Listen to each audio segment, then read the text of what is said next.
ôi bất giả pha ngày tu Jerusalem thar na si thoa choak nu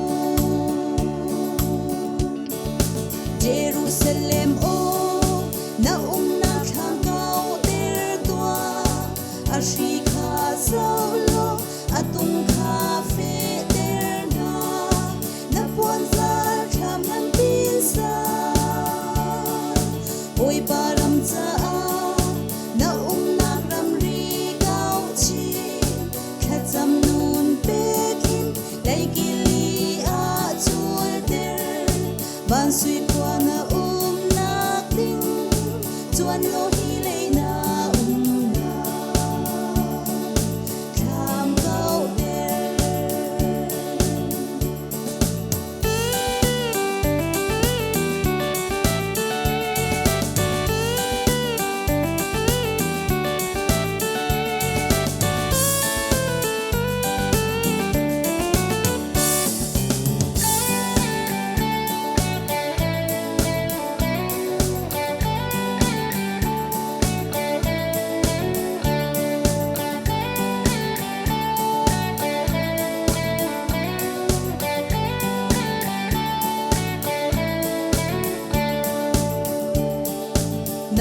na kham chu chu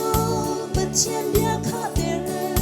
na chung khar rul na le bia theng ser bu in dot na par tlan ti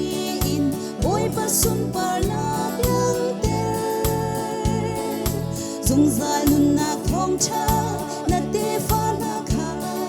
chon biak lo bất chen mi fa a chan ter na hi le na na kham chung chung khar ban ram nuam ser tu nu na si Jerusalem o na kham cao ter tua ashi kha zau lo atung kha fe ter na puan zar tham ngan tin sa oi param cha na ram ri cao chi khacham nun pekin lai kili a chul ter ban sui kwa na na ting chuan lo hi le na na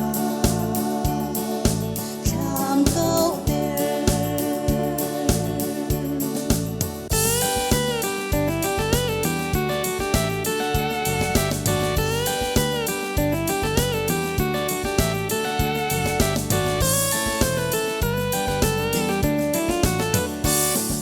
CBCUSA ram chung chung tu no lam mi phun le ram cha na tham cao ter lo mi tham in hay chuan man boy pa dot nak